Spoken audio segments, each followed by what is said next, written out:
इस बंदे के पास पूरे 2 मिनट के लिए पूरी दुनिया की जीडीपी से भी ज्यादा पैसा था। एसी का मिनिमम टेम्परेचर 16 डिग्री ही क्यों होता है? इतनी ऊंचाई से गिरने के बाद बिल्लियों को चोट क्यों नहीं लगती है? एप्पल का एक ऐसा प्रोडक्ट जो एक नई फॉर्च्यूनर से भी महंगा है। ब्लैक एंड व्हाइट मूवीज को कलर में कैसे कन्वर्ट किया गया था? और ऐसी चीजें जिन्हें आप आज तक सच मानते आ रहे हो, लेकिन वो सच नहीं है। और क्या इन चीजों में सच में कोई भूत है? और क्या हुआ जब गाय को वीआर और मुर्गे को कैमरा पहनाया गया? जानने के लिए वीडियो को एंड तक जरूर देखना। मैं एम करता हूँ 500 लाइक्स का और 20K सब्सक्राइबर्स का। Number 16, Elon Musk, Jeff Bezos और दुनिया के सारे बिलियनर्स का पैसा भी अगर मिला दिया जाए तो भी इस आदमी के बैंक बैलेंस के आगे वो कुछ नहीं। यहाँ तक कि इसके अकाउंट में इतना पैसा है कि अगर दुनिया के सारे देशों की जीडीपी भी मिला देना वो भी कम पड़ जाएगी। दरअसल ये है क्रिस रेनॉल्ड्स, जिनके अकाउंट में 92 quadrillion, 233 trillion, 720 billion, 368 million, 547,800 dollars हैं। ये इतना पैसा है कि 3.5 लाख एलॉन मस्क लगेंगे इसके बराबर आने में। और अंबानी जी 1 मिलियन प्लस। और ये सारा पैसा इन्होंने पाया एक गलती से, एक ऐसी गलती जो पेपल वालों से हो गई थी, और उन्होंने ये अमाउंट इनके बैंक में ट्रांसफर कर दी, जिसके बाद ये पूरे 2 मिनट तक दुनिया के इकलौते क्वाड्रिलियन रहे। और फिर 2 मिनट बाद पेपल ने इनके अकाउंट से सारे पैसे वापस ले लिए। नंबर 15, जो मूवीज पहले ब्लैक एंड व्हाइट में शूट हुई थी, बाद में उनको कलर में कन्वर्ट किया गया था। और इसके पीछे जो मेहनत लगती है उसको जानने के बाद आपके होश उड़ जाएंगे, क्योंकि इन मूवीज को कलर करने के लिए लिटरली एक एक फ्रेम को एनालाइज करके मैनुअली कलर किया जाता है। दरअसल ये एक्चुअल में ब्लैक एंड व्हाइट नहीं होते, बल्कि इन्हें ग्रे स्केल बोलते हैं। ब्लैक एंड व्हाइट तो कुछ ऐसी दिखती हैं। और अगर आपको फ्रेम नहीं पता तो ये समझ लो कि 1 सेकंड की वीडियो में 24 या 30 फोटोज होती हैं। वो 30 फोटोज को अगर एक बार में चलाया जाए तो वो एक वीडियो बन जाती है,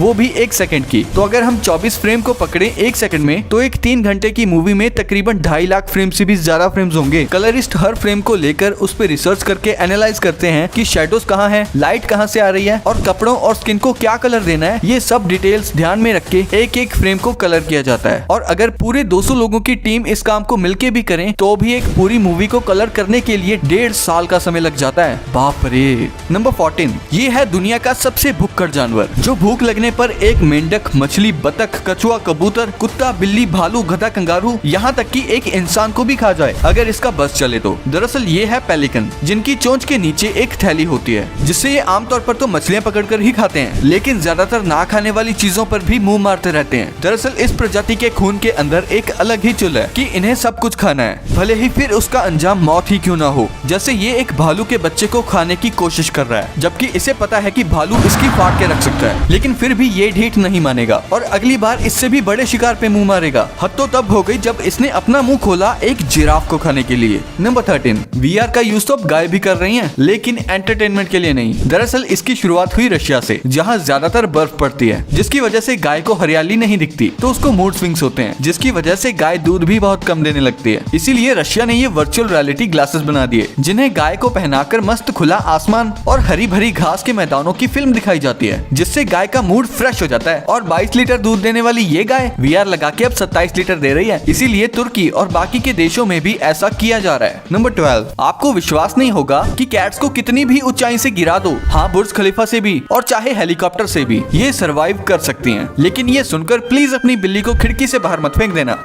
दरअसल 1987 में 132 बिल्लियों पर स्टडी की गई थी। इसमें इनको बिल्डिंग के दूसरे फ्लोर से लेकर 32वें फ्लोर तक की सबसे ऊंची बिल्डिंग से गिराया गया और देखा गया कि 90% कैट्स सर्वाइव कर गईं और सिर्फ कुछ 40% कैट्स को ही थोड़ा मोटा डैमेज आया। लेकिन इस स्टडी में देखा गया कि 2nd फ्लोर से लेकर 7th फ्लोर तक कैट्स में थोड़ी इंजरी बढ़ी। लेकिन आप कैट्स को 7th फ्लोर से गिराओ या 32वें फ्लोर से, डैमेज उतना ही आएगा। इसका रीजन है कि जब कैट्स को ज्यादा ऊंचाई से गिराया जाता है तो ये अपने पैरों को फैलाकर अपनी टर्मिनल वेलोसिटी को कम कर लेती हैं। इसमें बिल्ली की जान तो बच जाती है, लेकिन लंग्स और रिब्स डैमेज हो जाती हैं। और हाँ, ये वीडियो सिर्फ और सिर्फ एजुकेशनल पर्पसेस के लिए ही है। So please do not try with this your बिल्ली एट होम प्लीज।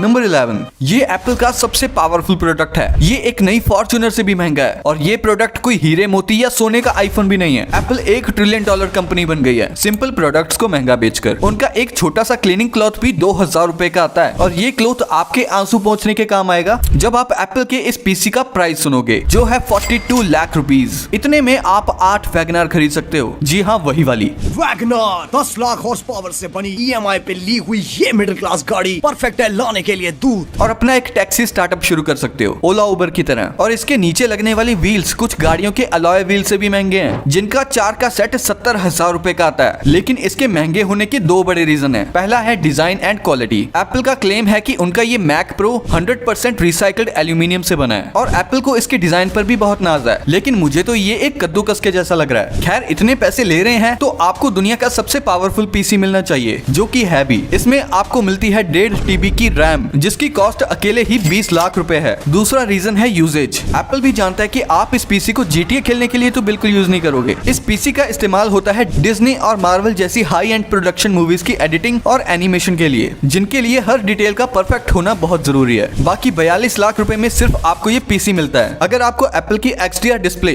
जिसकी कीमत 5,30,000 रुपए है, और इसका स्टैंड जो कि 95,000 का आता है, मोटा मोटा 6 लाख रुपए और देने होंगे। अगर आपके भी इस पीसी का प्राइस सुन के आंसू आ गए तो सब्सक्राइब कर लो और बताओ कि आपका पीसी कितने का है। नंबर 10, आपको ट्रैवल करने के लिए कार ज्यादा सेफ लगती है या एरोप्लेन? अब ये सवाल लोगों से पूछा गया तो 71% लोगों ने कहा कि उन्हें कार ज्यादा सेफ लगती है, जिसे देख के मुझे तो बहुत अफसोस हुआ, क्योंकि कार से सिर्फ एयरपोर्ट तक जाने में ही आपके मरने के चांसेस ज्यादा हैं एरोप्लेन क्रैश में मरने के बजाय। और इस चार्ट में आप देख ही सकते हो कि 1946 से 2017 तक एरोप्लेन क्रैश होने के मामले दिन पर दिन कम होते जा रहे हैं। एक हार्वर्ड यूनिवर्सिटी की स्टडी से पता चला कि कार एक्सीडेंट में आपके मरने के चांसेस 5,000 में से 1 हैं, सिर्फ 5,000 में से। वहीं एरोप्लेन क्रैश में मरने के चांसेस 12 लाख में से 1 हैं। एंड इट मेक सेंस, क्योंकि एरोप्लेन में 2 हाईली क्वालिफाइड पायलट्स होते हैं और एयर ट्रैफिक कंट्रोलर आपको हमेशा मॉनिटर करते रहते हैं। वहीं अब उनके बारे में सोचो जो ड्रिंक करके रोड पर हैवी ड्राइविंग करते हैं, जिनके पास ड्राइविंग लाइसेंस तक नहीं होता है और बिना इंडिकेटर दिए मोड़ देते हैं। बोल दो ये देख के आपका मन नहीं करता कि गाड़ी से निकाल के अभी 2 रैप्टे लगाऊं इसके, अभिजीत की तरह। नंबर 9, इस वायर को अगर आप 1000 बार भी खींचोगे तो भी ये खत्म नहीं होगी। जैसे कि आप इस वीडियो में देख ही सकते हो कि ये शख्स इस वायर को खींचता ही जा रहा है, खींचता ही जा रहा है, बस खींचता ही जा रहा है, पर ये चीज तो खत्म होने का नाम ही नहीं ले रही। लेकिन ऐसा पॉसिबल कैसे हो सकता है? एक्चुअली गाइस, रियलिटी में ये बंदा इस वायर को खींच ही नहीं रहा है, बल्कि वायर के साथ साथ अपनी उंगलियों को भी पीछे ले जा रहा है, जिसे अगर आप ध्यान से नहीं देखोगे तो यही लगेगा कि भाई वायर तो खत्म होने का नाम ही नहीं ले रही, पर ये लोग ऐसी ट्रिक करके हमको पागल बना रहे हैं और कुछ नहीं है। नंबर 8, ये चीज अचानक से जिंदा होकर अपने आप नाचने लगती है, जबकि इसके अंदर तो कोई इंसान भी नहीं है। वेल, ये कोई आम चीज नहीं है, बल्कि आत्माओं को बुलाने के लिए की गई एक खास तैयारी है। दरअसल वेस्ट अफ्रीकन ज़ेंगबेटो फेस्टिवल के दिन घास से एक कोन शेप स्ट्रक्चर को तैयार करके अपने पूर्वजों की आत्माओं को बुलाते हैं और फिर उनकी आत्मा आकर घूम घूम कर डांस करने लगती है और इसे खोलकर लोगों को भी दिखाया जाता है कि कोई इसके अंदर छुपकर नहीं बैठा, लेकिन आत्मा गलती से ठोकर खाकर कैमरे में कैद हो गई, जिसे फिर लोगों ने छुपा दिया।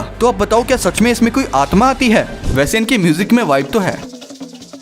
नंबर 7, साल 2010 में एक मुर्गे को हेलमेट पहनाकर उसके ऊपर एक कैमरा लगा दिया गया, ये देखने के लिए कि आखिर मुर्गे की मुंडी कितनी स्टेबल होती है। जिसके बाद मुर्गे को एक बाइक के आगे बैठाकर 230 किलोमीटर/आवर की स्पीड से बाइक रेसिंग, फिर motor cross bike jumping, ground में रनिंग, 15,000 फीट की ऊंचाई से स्काई डाइविंग, वाटरफॉल राफ्टिंग, यहाँ तक कि एक बोट के आगे बैठाकर भी वीडियो रिकॉर्ड करवाई गई। फिर जब प्रोफेशनल्स ने इसकी रिकॉर्डेड फुटेज को चेक किया तो पता चला कि एक मुर्गा कैमरा स्टेबलाइजर से भी ज्यादा अच्छी परफॉर्मेंस निकाल कर देता है और इस कैमरामैन की रिकॉर्डेड वीडियो की क्लैरिटी और स्टेबिलिटी एकदम जबरदस्त होती है। शायद इसीलिए मुर्गे के भाव इतने बढ़ गए हैं, तभी तो आज मार्केट में पूरे 200 का बिक रहा है। लेकिन मैं वेजिटेरियन हूँ। नंबर 6, स्पेस से रिलेटेड आपकी कुछ गलत फहमीज, जिन्हें आज मैं दूर कर दूंगा। सबसे पहले मैं शर्त लगाता हूँ कि आप भी यही मानते होंगे कि गर्मी के मौसम में दुनिया सूरज के ज्यादा पास होती है और सर्दी में दूर हो जाती है, राइट? लेकिन ऐसा नहीं है, बल्कि सर्दी और गर्मी दुनिया के टिल्ट यानी थोड़ा सा झुकने की वजह से होती है। इसीलिए जब हमारे यहाँ जून में बहुत गर्मी पड़ती है तब ऑस्ट्रेलिया में ठंड पड़ती है। नेक्स्ट, आपको भी लगता होगा कि हमारा सोलर सिस्टम कुछ इस तरह से मूव करता है, बट रियलिटी में ये कुछ इस तरह से मूव कर रहा है क्योंकि सूरज मिल्की वे गैलेक्सी का चक्कर लगा रहा है और हम सूरज के पीछे पीछे उसका चक्कर लगाते हैं। नेक्स्ट, हम सभी को चांद बिल्कुल गोल नजर आता है, लेकिन एक्चुअल में चांद गोल नहीं है बल्कि लेमन यानी एक नींबू की शेप में है, जो कि मुझे तो स्कूल में कभी नहीं बताया गया। एनीवेज, ये हमें गोल इसलिए दिखाई देता है क्योंकि ये हमसे लाखों किलोमीटर दूर है। नंबर 5, मैं ये देख के हैरान था कि ये शिप हवा में कैसे उड़ रही है। दरअसल इसे कहते हैं घोस्ट शिप। अब इसका मतलब ये नहीं है कि इसके अंदर कोई भूत है, बल्कि ये आपके आंखों का धोखा यानी ऑप्टिकल इल्यूजन है। असल में होता क्या है कि कई बार हवा की लेयर्स जो समंदर के पास होती हैं वो ठंडी होती हैं और ज्यादा डेंसर होती हैं, और अपर लेयर ज्यादा गर्म होती है और कम डेंसर होती है। जब लाइट ज्यादा डेंसर लेयर से कम डेंसर वाली लेयर पे जाती है तो वो बेंड हो जाती है, जिसको बोलते हैं रिफ्रैक्शन ऑफ लाइट। इसी तरह से लाइट हमारी आंखों तक पहुंचती है। इसको इंटरनल रिफ्लेक्शन भी कहते हैं, क्योंकि लाइट हमारी तरफ बेंड होके आती है तो हमें वो शिप हवा में तैरती हुई नजर आती है, जबकि वो तो समंदर पे ही तैर रही होती है। इसे बोलते हैं मिराज फॉर्मेशन। नंबर 4, पहाड़ों पर घूमने जा रहे हो तो ये गलती कभी मत करना। इस जगह का नाम बाद में बताऊंगा, पहले ये देखो कि ये छोटे से दिखने वाले पानी के गड्ढे कितने ज्यादा गहरे हैं। अगर गलती से भी आपका पैर इनमें पड़ गया तो बाद में आप नीचे जाते ही जाओगे, जाते ही जाओगे और जाते ही जाओगे, और किसी को आपकी आवाज तक नहीं आएगी। और इसी चीज को टेस्ट करने के लिए किसी ने 8 फीट से भी ज्यादा लंबी स्टिक इसके अंदर डालकर देखी, तो देखो वो स्टिक पूरी ही अंदर चली गई, और ये पडल्स अलास्का में है। नंबर 3, जब आप बाल शेव करते हैं तो आप स्किन के ऊपर से उसे एक तरह से स्लाइस करते हैं। इसका मतलब है कि वो ऑलमोस्ट इमीडिएटली ग्रो बैक होना शुरू हो जाता है। लेकिन अगर आप लेजर हेयर रिमूवल यूज करते हैं तो ये प्रोसेस थोड़ा सा परमानेंट हो जाता है। इसीलिए क्योंकि लेजर हेयर रिमूवल स्किन के नीचे वाले हेयर फॉलिकल को टारगेट करता है, एक खास तरह की लाइट एनर्जी का इस्तेमाल करते हुए। ये लाइट एक इंटेंस गर्मी है जो हेयर के बेस को डैमेज कर देती है, जिसे वो दोबारा ग्रो होने से रोकता है। नंबर 2, क्या आपने कभी सोचा है कि एसी का टेम्परेचर कभी भी 16 डिग्री सेल्सियस से नीचे क्यों नहीं जाता है? आप कोई भी कंपनी का एसी ले लो,